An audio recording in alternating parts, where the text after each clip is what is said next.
Hello and welcome to the Break My Game podcast, where we talk about playtesting, game design, and I guess whatever else comes to mind. I'm Matthew Hocker, and today I'm joined by Courtney Shernan. We're going to be talking to her about her game design and playtesting experience and finding all sorts of nuggets of knowledge along the way. Courtney, how are you? Hi, Matthew. I am doing great today. How are you? I think I'm pretty all right. I had pizza for breakfast, and that was pretty awesome. So I think that's a good start to Nice. the day. I've recently really gotten into making homemade pizza dough, and oh my gosh, it is fantastic when you make the dough homemade. Got a nice rise on it. It was very puffy this time. Ooh, that Lots of that fun. definitely changes the game. I try doing that, and it's always a disaster. I need to get better at it. One of my dreams is to have one of those outdoor pizza oven things because I think those are a lot of fun. Where it's like the Yeah. stone oven, and you're just putting the pizza in there, and it'll make me feel I don't know, like an outdoorsy person, even though it's just pizza outside. Yeah. So Courtney, I've had the privilege of playtesting with you several times, both playing different games, your game, and having you play some of mine, and it's been an awesome time doing that. And I guess I was kind of curious, what got you started in game design? What inspired you to sort of enter this world and start playtesting and start trying to make a game and see others being made as well? Yeah, so it was actually back in the summer of 2019 where I was suddenly just sitting on my couch looking at my board game shelf, and I was like, I think I could make a game. And I was, sitting there with my dog, who's like the love of my life besides my husband. And I thought, wouldn't it be fun to make a game about being my dog? And so I just started brainstorming some ideas and kind of put them together in a OneNote. And then eventually I was like, what am I thinking? I can't make a game. I was also had a lot going on in my life at that time. Things were really busy.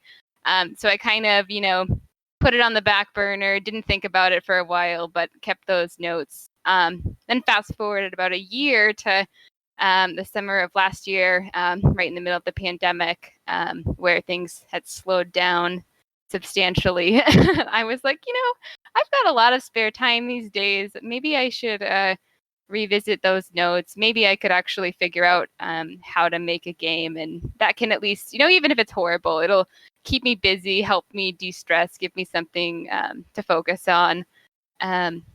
So yeah, I just started it started with just brainstorming ideas and thinking about mechanics in games that I played recently that I really enjoyed, and trying to put something together. And it started out super basic. I just made a bunch of cards in Microsoft Word and printed them out. And a lot of it was leaving spaces for me to handwrite in values that I could erase and cover over with pencil later. And it was super rough. And I still have that first original prototype that a lot of it was a very different game. It was really rough, but I finally got it to the point where I was like, oh, I think this is playable. I can play it by myself. Okay, I'll at least see if I can, get my husband to play with me, get some initial thoughts on if there's something here. So it really, when I started off, I had no idea of the journey I was starting on into the board game community and the playtesting community. It really, it started with playtesting with him, getting his feedback, improving, all kind of in the physical space, just the two of us being here in the house. And eventually I was like, okay, yeah, I think I might have a game here. I want to at least get some more eyes on it. And I knew I had a couple other friends who had Tabletop Simulator from playing D&D with them during the pandemic on Tabletop Simulator. So that's when I went on the whole journey of, maybe I can figure out how to actually make a game in Tabletop Simulator and get more eyes on it. So that's all awesome. It's interesting because as soon as you mentioned Microsoft Word, I that is a similar foundation to how I was in, and I remember just reading all of these articles later on Facebook communities and everything. I was like, don't use Microsoft Word, and I was just thinking, it's too late. I'm already in it. I can't get out. But I know, yeah. uh, It's definitely I started going and I was like, what was I thinking? Word, this is, once I started like transitioning into other programs, I was like, yeah, I mean, I'm going to keep those Word files. So I Hmm. have them as like documentation of when I first made this prototype. But yeah, there's much better ways to do things. So, what one other thing you mentioned that I was really interested in? You mentioned that you kind of solo tested before bringing it to your husband, and then later friends, and so on and so forth. And I was kind of curious, like for solo play testing for you, is that something you just kind of did first, or did you read something that said solo play test first and then go in later? Like, what was your sort of process for figuring out when you decided, all right, I've cobbled enough here, I want to play it by myself, and then later on transition to, I want to show this to someone else and see what they think? What was the mark for you? Was it just it was Yeah. playable, or was it like something else beyond that? Yeah, I think when I started, my gut instinct was I need to like at least play this by myself to make sure like this is even I'm something like remotely confident in showing someone else, even like my husband.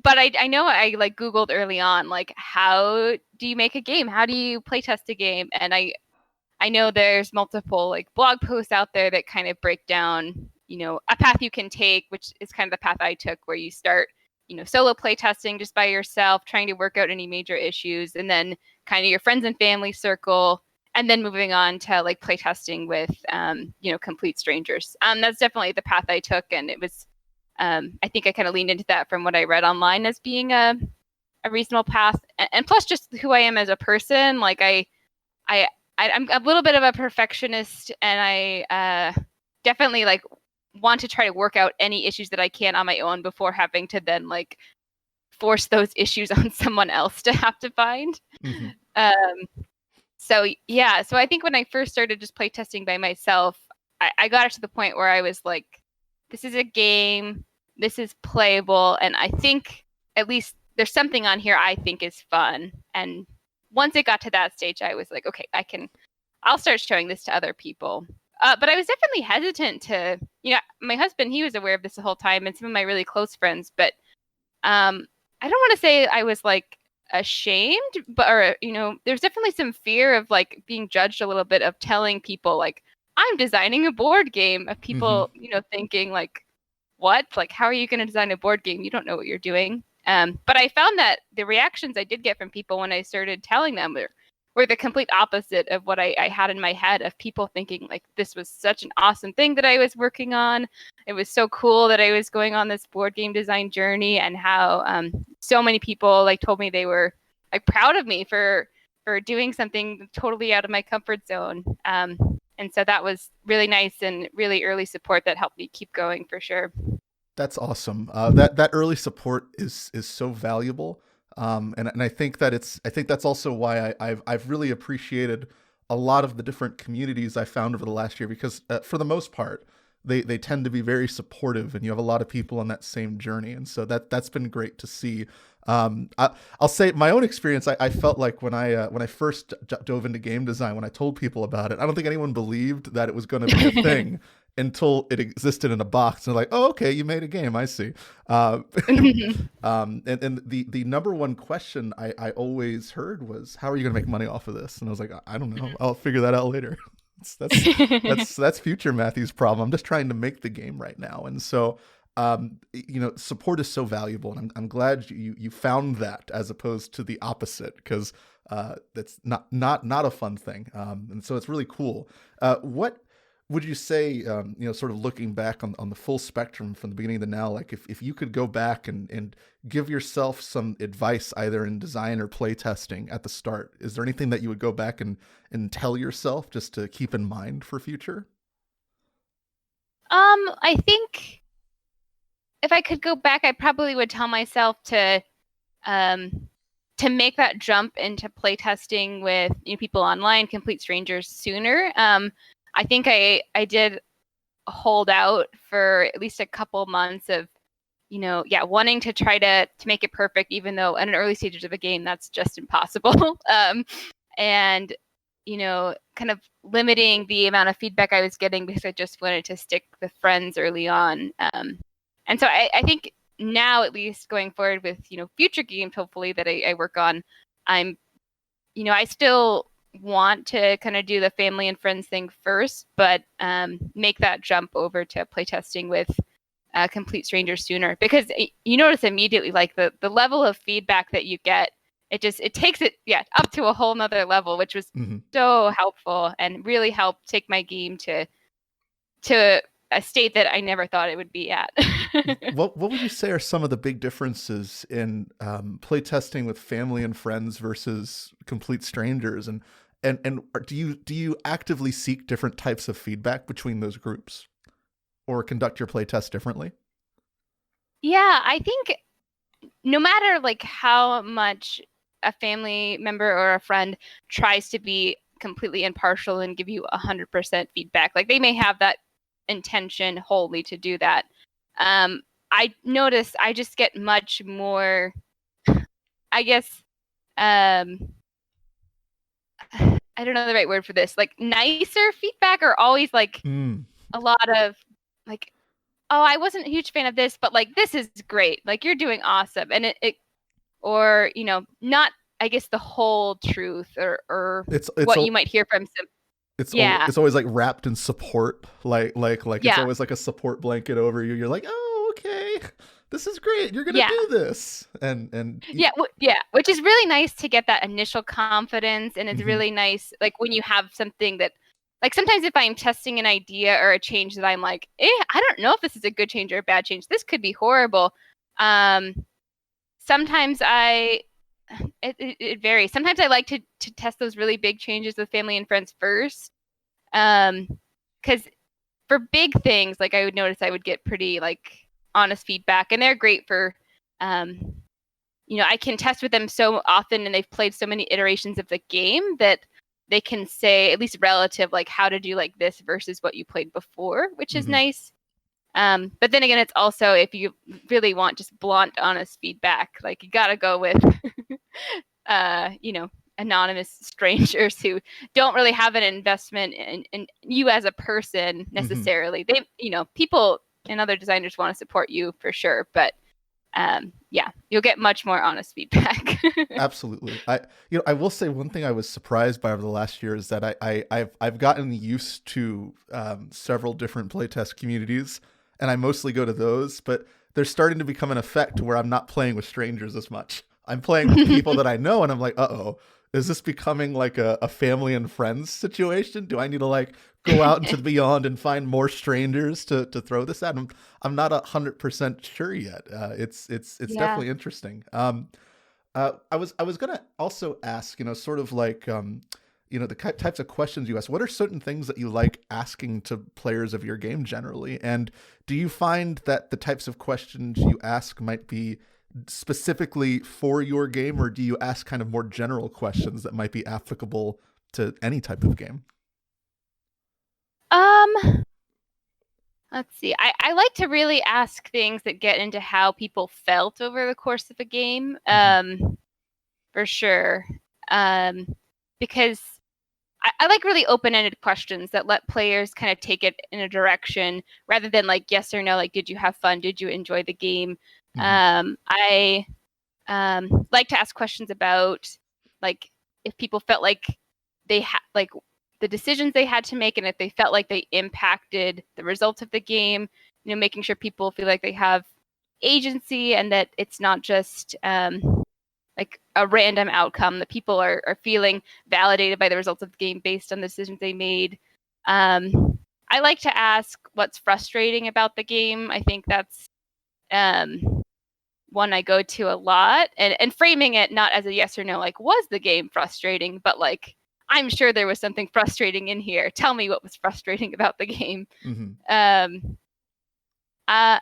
also really like to ask about how people felt about the pace of the game, the length of the game.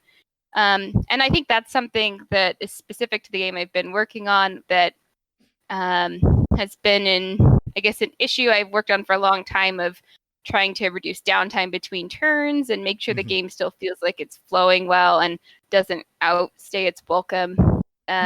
So yeah, getting a good feel of like, did this game feel like it played fast? Like, did you, things like that to gauge kind of how the players felt over the course of the game. Mhm.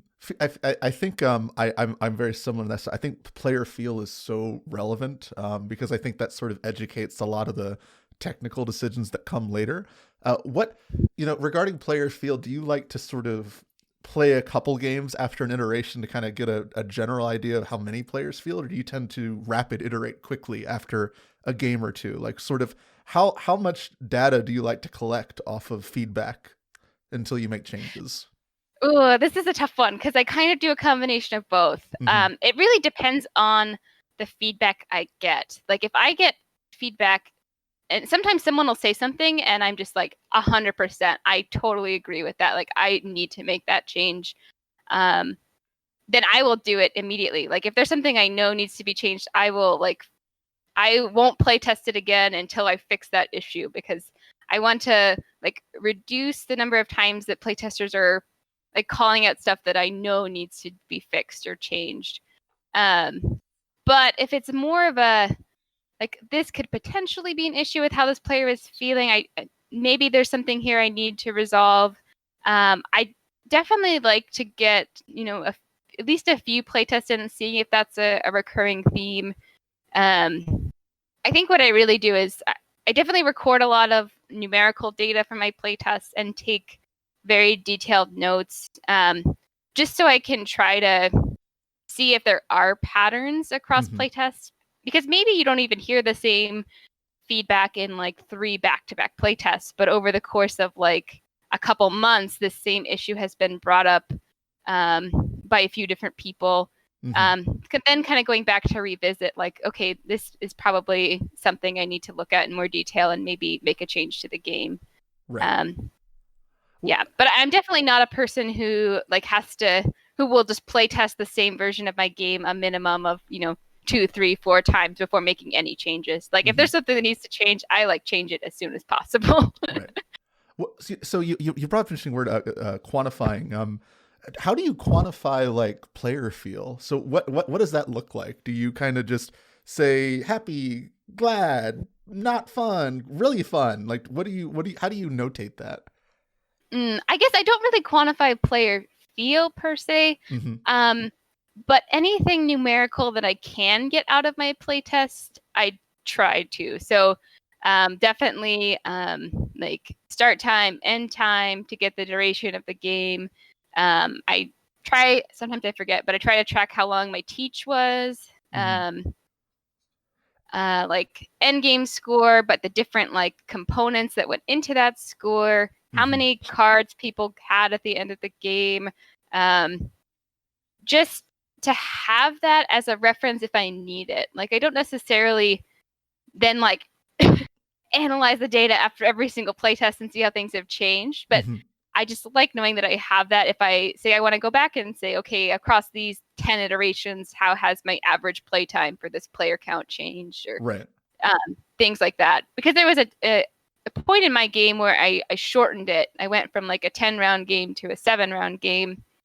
Um, and I wanted to see how like that affected scores because I wanted still people to feel like they were getting the same like the same amount out of the game, but in 7 rounds instead of 10. So I was able to kind of look at the changes I made and see that the average scores were roughly the same, cutting that down. Hmm. So that was a success. But in terms of player feel, it's mostly just qualitative notes that I take. I kind of categorize my notes into like um, positives, things people are like making a point to point out that they liked about the game or they enjoyed, and then the column of I guess critiques or things people had strong feelings about that are maybe neutral or negative, Right. and kind of separating those out. What so this I love data because I'm really bad at it. I'm bad at collecting data. I'm bad at organizing data. So I love hearing about it because it's so insightful for me, and it says to me I need to do a little more on this front because it sounds like you have a lot of like long-term analysis and short-term analysis that you can kind of compare to and see where everything is, see how things are changing. And I guess I wondered, are the types of data points or questions that and answers that you're focusing on, How have they changed since kind of earlier states to now? Is there anything that you're eventually like, I'm done with this. I don't need to worry about changing this. I'm not even going to focus on this like data point. I'm going to move forward. I'm going to move forward on this thing. It's set, match, game. How do you sort of navigate that? Like, how do you decide what to focus on? I would say in terms of the data I've been trying to collect has remained relatively consistent, but my focus has shifted kind of later on into the development of the game. Lately, I've been looking a lot at scores as they relate to different characters in the game to try to gauge if my game is balanced. Or there was definitely a time when I was worried that it was too balanced, that I was getting scores that were too close consistently. That was a little bit alarming, that I was like, this shouldn't happen. There should be wider variation in these scores. Mm-hmm. And then kind of going back to try to resolve that. So I think, yeah, later game when balance becomes much more key. Early on, that definitely was not a focus at all. Like I wasn't too focused on the spread of scores or whether or not, there's one character in the game that's always winning. But later, that's been much more of a focus for sure. Mm-hmm. So how you mentioned too much balance. That's really interesting because I feel like, okay, so in every design circle I'm in, you'll sometimes see these like 2-hour threads arguing about like how like the game needs to be perfectly balanced and all these other things, and so too much balance is a really interesting concept. What made you decide there's too much balance? So did the players bring that up, or did you sort of make like a call on your own, like this isn't what I want the game to be, this is what I want there to be more variation in this sense? So there was a time while I was playtesting where I just noticed myself consistently saying at the end of the playtest, like, wow, this is really close, like great job, guys. But like then like I don't know, for maybe like 5 playtests in a row, I was like, wow, these scores are all really close. And so I noticed kind of that pattern. And then there was actually a playtester who, at the end of a game that was really close, brought that up. That was like, oh, I mean, it's great. The game seemed balanced. But I mean, unless you're seeing this every time, that might be a problem. Right. And we didn't really dive into it there, but it definitely, it got me thinking, like, maybe I've made a change that has, and maybe too balanced isn't the right word, but I made a change that basically results in very consistent scores happening regardless of players' decisions early on in the game. Mm-hmm. And I didn't want that. Like, I want the outcome of the game to be, based on, having a successful strategy and the decisions you make along the way. Mm-hmm. So I think it was just kind of eye-opening, especially when the playtester mentioned it. And then, yeah, going back to look at the scores and seeing like, this is probably a problem. These are all very close. And then being able to make a change and seeing that kind of get back to where I want it. That was a sign that, there probably was an issue going on that mm-hmm. was going to, maybe for a first-time playtester, they wouldn't notice it, but if someone constantly played the game, they would quickly see like, oh, I'm not really having much of an outcome on the game. The game is just leading me to this final score. Mm-hmm. So what, with playtesting for you, are there like certain goals that you have that you want to accomplish before you move forward maybe to next steps? Is there something that you're sort of looking for in your playtesting to go, okay, this game is where I want it to be? Like what does that look like to you? And how does a designer work to that in their playtesting and iteration? How do they get to that point? I think for me, most of the time along the way, it hasn't really been having like a set goal of where I want the game to get to. It's been much more about the incremental changes and Mm-hmm. getting feedback to see if those changes were successful or not. Like, having the super rough prototype that I started from, getting feedback from family and friends on things they didn't like on it, making changes, and then just wanting to have that like continual improvement of the game. And I think my goal for individual playtest is knowing what change I'm trying to get feedback on, or maybe not, directly asking a playtester, what do you think about this change, but gauging from their feedback whether or not a change was successful, and constantly seeing that improvement. And so I guess I'm now at the point where maybe I get to the point where that the potential to have those changes and add value to the game at any, like, I guess, worthy amount is kind of tapering off a little bit, it seems, based on the feedback I'm getting. I haven't been getting as much negative feedback lately, so I've been kind of haven't been playtesting as much, because I don't really feel like at this point I have I don't know, it's hard to describe. Like I definitely go into playtest with a very intentional goal of what I want playtest, and right now I don't feel like I have that, so I haven't been playtesting as much. And that's totally okay. I think that there's so, there's no set structure to how this process works. Like, I feel like people have been trying to map this out for almost 2 decades now in the hobby industry, and I still have never seen like a consistent start and end point. And so I think it's cool to see the different journeys folks take. I felt like after my first design, I just couldn't. I didn't even know how to play test anymore. Like it just vanished from my mind, and I had to like rebuild from the ground up for my next game, because everything I tried to do didn't fit like it fit in my first game. And so it just was like a new experience. One thing you mentioned was a moment ago was negative feedback. So what does negative feedback look like, and how do you respond to that as a designer? How do you engage with it, and how do you kind of work through and iterate off of that? Yeah, I think for me, there are definitely outliers when you just get negative feedback and it's maybe someone thinks the game should be something it's just absolutely not. Like, I have had people play my game, which is very much not a take that game, that want it to become that. And that, they didn't enjoy it because it didn't have those elements. And so if it's something that is just kind of, goes against what I'm trying to create for the game, I will record all of the, the notes I get from a playtest, but it's kind of easy to dismiss those as, that's not what I'm going for, but, I appreciate the feedback. To myself, it's kind of when you get those things that do make you wonder, like, yeah, like if I address this, will this make the game better? At least in the game I've been working on, I pay a lot of attention to when players have these kind of feel bad moments where, they felt like either a player was able to do something that completely ruined what they were going for, or some card comes up and it just makes them feel bad. Actually, the game I'm working on, it started out and it had much more of those feel bad moments that I actually kind of enjoyed.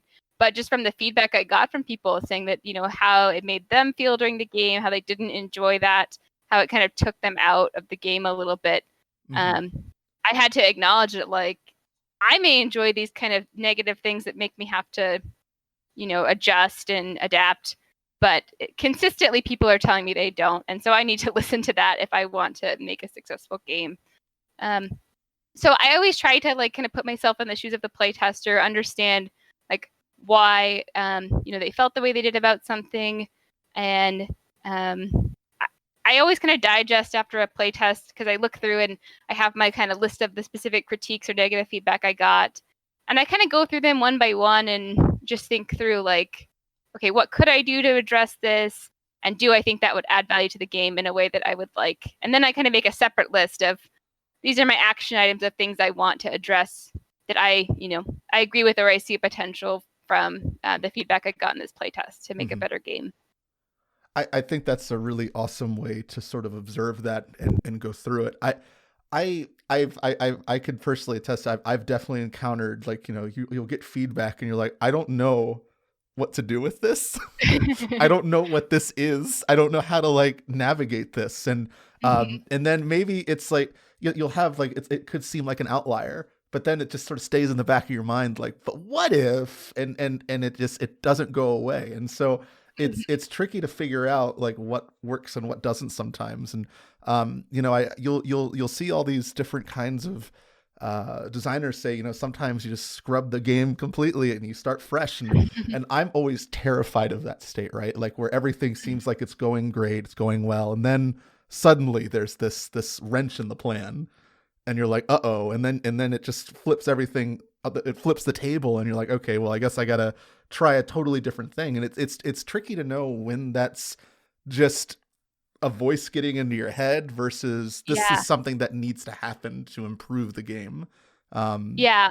I'm a big fan of always, like, because I've had those moments too where I've gotten feedback and I'm like, this is throwing me for a loop. Like, I don't, like, I can see, like, I don't know if this is the right thing to do or not. Even if I do need to make a change, I don't know what that change would be. I'm feeling a little lost. And I'm always a big fan of taking a step back, like taking a break. Maybe don't look at the game for a few days. Maybe don't look at the game for a week or two. And just kind of letting like your kind of mind do that processing, like, and like without, like, subconsciously, like, when you take a shower and you randomly like get an idea, one of those things of like, I'm just going to take a step back and, kind of believe and hope that when I come back with kind of a clear headspace, I'll have a little bit more perspective on how I want to proceed. And I found, at least for me, that's been helpful. I try not to ever like pressure myself to need to make a change and to keep playtesting if I don't feel confident in the path I want to take. Just giving myself a lot of grace and having patience to maybe not look at the game for a while. I think that makes perfect sense. It just reminds me of like when I try to solve a puzzle and I can't figure it out. I have to step away for a while and then come back later, and then I'm like, oh, there's the piece, and I go boop, and then it's done. I'm like, great. Yep. So on the flip side of this, what are some of your favorite moments that you've experienced playtesting? Like what's something that stuck with you or encouraged you or maybe resonated with you that maybe took you off guard or you didn't expect? Yeah, so for people who don't know, the game I'm working on is called Treat Please. It's the main game I'm working on, I should say. And it's a game about being a spoiled dog and trying to get your human to give you what you want by being cute and doing other things to get their attention. And it's a game that is, I feel like I've poured so much love into it because it's inspired by my dog Trixie. And it's just really, like, every card in that game, I feel like has a story, not only with her, but other dogs in my life. That when I play it, I feel that connection to her. And so I think my favorite thing that I didn't really expect was playing this game, with people, like strangers online who I don't know, who don't know each other. And then seeing people form those connections about their dogs and tell funny stories and talk about like, oh, what silly card they would have if they were making this game with their dog. And like really seeing these kind of bonds form between people in a virtual setting, which is inherently, less personal than if we were meeting in a physical space. But seeing those connections happen, which is, something that was a goal for me for this game, but I don't think I expected to see it at quite the level that I have in these virtual playtest sessions. So when I have playtests like that, where like text channels get filled with pictures of people's dogs, and we go on lots of tangents about silly stories, even if it makes the playtest run a little long sometimes, those kind of moments I think have kept me going a lot and kind of remembering what I want this game to be and what I want people to get out of it and what I want to share with people by making it. I think that's been the most positive thing for sure. So would you say have those positive moments and those experiences where that theme just sort of created this sort of immersive experience where people are like, oh, my dog did this, or and they share these moments. Has that influenced your design? Have you tried to create more moments for those sort of instances to occur? Or has it just been sort of like, oh, this just works. It just happens. Like how do you when you see those high levels of positivity and engagement, how do you kind of sprinkle those further into the design as you move along? Yeah, absolutely. It definitely has. The game early on didn't have a lot of interaction, I would say. Like it was you kind of were in control of, playing your own cards, getting your own resources from that. And there's very little that you did that impacted other players. And I got feedback from playtesters early on that said, I would just love if like there were cards that like, oh, it's like a group of dogs and they're all howling together. So we all get something good from that. Or like we're doing something silly and like I'm gonna go nuzzle this other dog. And so um things like that help like lean into those moments of connection, but also enhance the gameplay of building in these positive interaction effects. Mm-hmm. And I think Matthew, you're the one that said it. Like this is a take this game where I get to give you good things, and I also get good things for that. Mm-hmm. Um, has been something that's been really great coming out of seeing, those connections form in the game and hearing the feedback from playtesters that is along those lines. Mm-hmm. That's awesome. I'm always really excited to hear like when like how that kind of just grows grows into a game and then grows the game.